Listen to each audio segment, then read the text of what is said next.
Why would the mainstream mockingbird media lie? Why would they so eagerly conflate, conceal, and lie by omission? When George Carlin first uttered these now famous words, "It's a big club, and you ain't in it.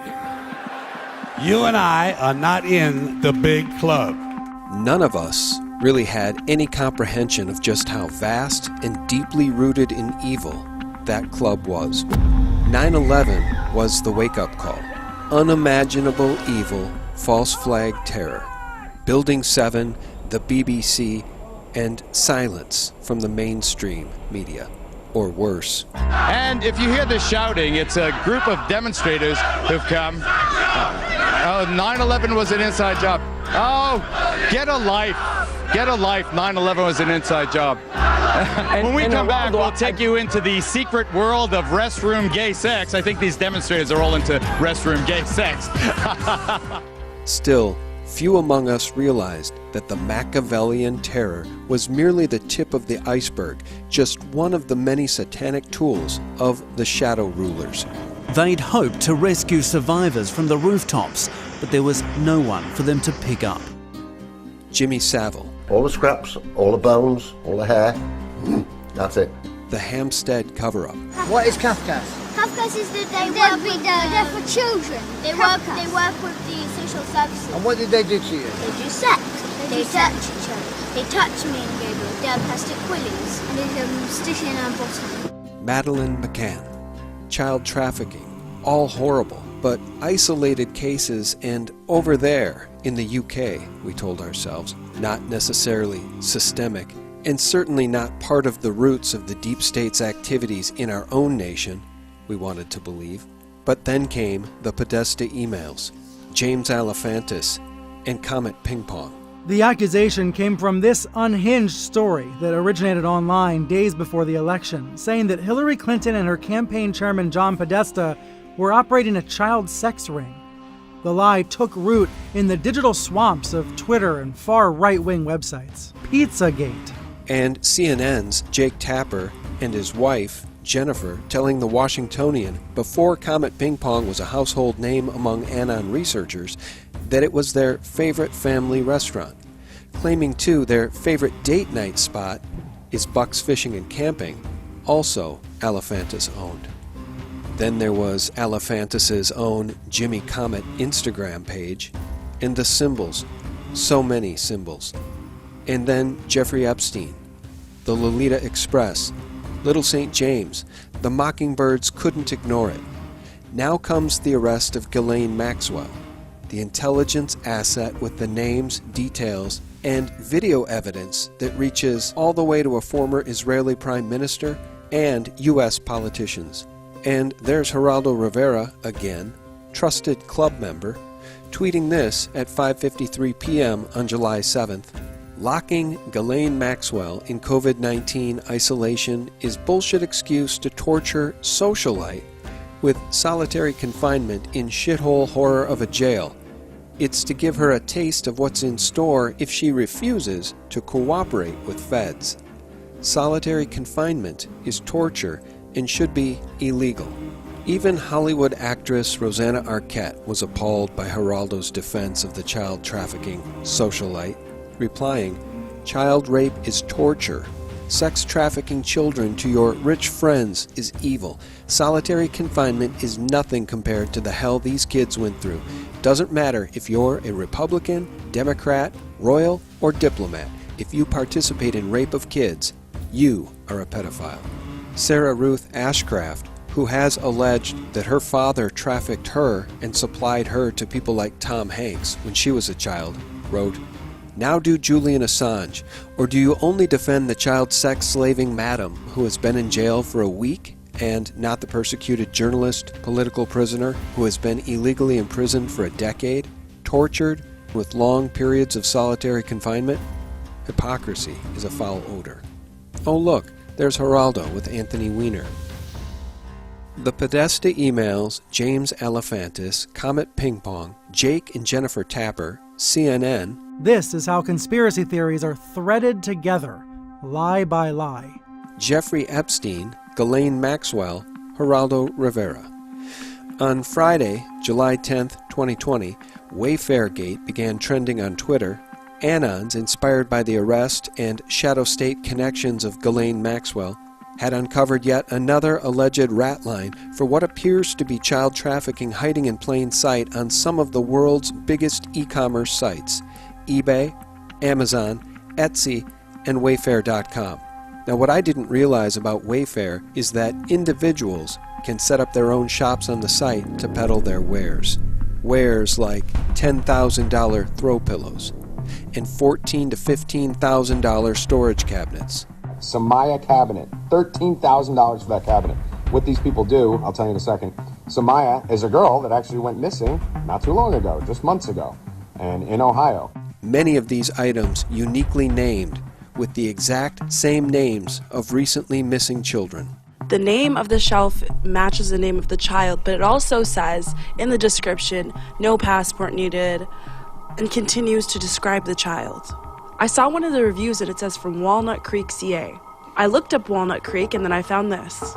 Walnut Creek arrest reveals secret world of child sex trafficking. Girls as young as 9 allegedly being bought and sold in the Bay Area. This is Samara Duplessis. She's 13 years old. She went missing in Michigan. This is a Duplessis pillow. It's being sold for $10,000. Also, you need a code to buy these. Yuritsa Storage.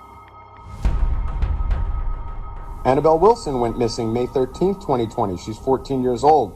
And we have a cabinet here called Annabelle 5, $10,899 for what appears to be a shitty cabinet. Same cabinet as the first two. Kyla, different name, different price. And when we dig here, Kyla went missing January 25th, 2020 in Ohio, which was the same as the first one. Researchers have also uncovered that many of these items are given unique ID codes instead of children's names, and those IDs, when entered on the highly suspect Russian website Yandex, return photos of young children. Yandex is a Russian multinational corporation specializing in internet-related products and services, including transportation, search, and information. Yandex was recently featured in the absolute must-watch documentary from Mouthy Buddha titled Pedogate 2020, Part 2, Tom Hanks. To further emphasize how similar Yandex is to Google, here are some control searches. When typing kids, the images are as they should be.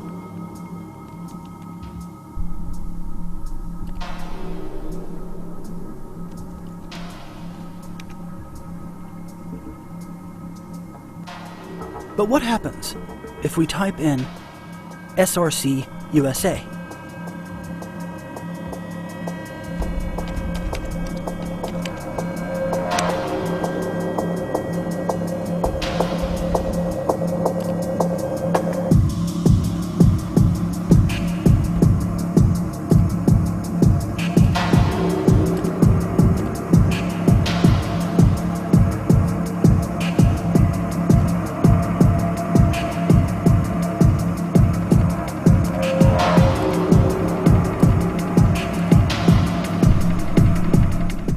You get the idea. I will link that important documentary below. A $29,300 dandelion flower cushion cover waist throw pillowcase home outdoor decor lot with ID number P1037-8. And when that exact same ID number is entered on Yandex with SRC USA, the result is images of 4 young girls. Is this the lot? Is this lot available exclusively in the USA?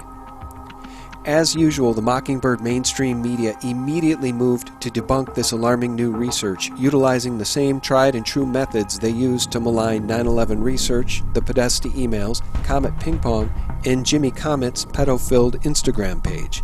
Conflation, concealment, and lies by omission. Mockingbird mercenary and NBC News quote-unquote reporter Ben Collins tweeted the following on Friday. Pizzagate Anon people have Wayfair trending today. They falsely claim price glitches on storage boxes prove the company is trafficking children. Worse, Other mainstream outlets claimed the online retailer Wayfair responded to reporters' individual inquiries to a conspiracy theory that gained traction Friday that it was allegedly using storage cabinets to ship children. The company confirmed to reporters and Pointer's MediaWise that the rumors are not true. Good job, Mockingbirds. Case closed. By the way, this is the very same Pointer Journalism Institute which was forced to retract its lengthy list of more than 500 supposedly unreliable news websites, which included Breitbart.com, JudicialWatch.org, TheLibertyMill.com, and ThePhaser.com. Pointer claims that the company's theory is that Wayfair is using storage cabinets to ship children. And Judicial Watch is an unreliable source? Of course these mockingbirds lie and conceal and conflate.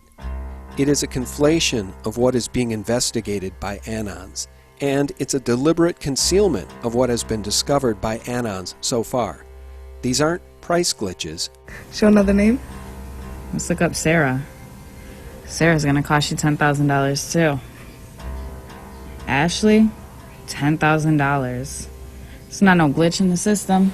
And the items priced are not limited to storage boxes, and no one is alleging that Wayfair, the company itself, is shipping children. And this is where we find ourselves, July 2020. CNN, Jake and Jennifer Tapper, and Comet Ping Pong. Geraldo Rivera and Ghislaine Maxwell. NBC News and Pointer Journalism Institute, and Wayfair Gate. It's a big club.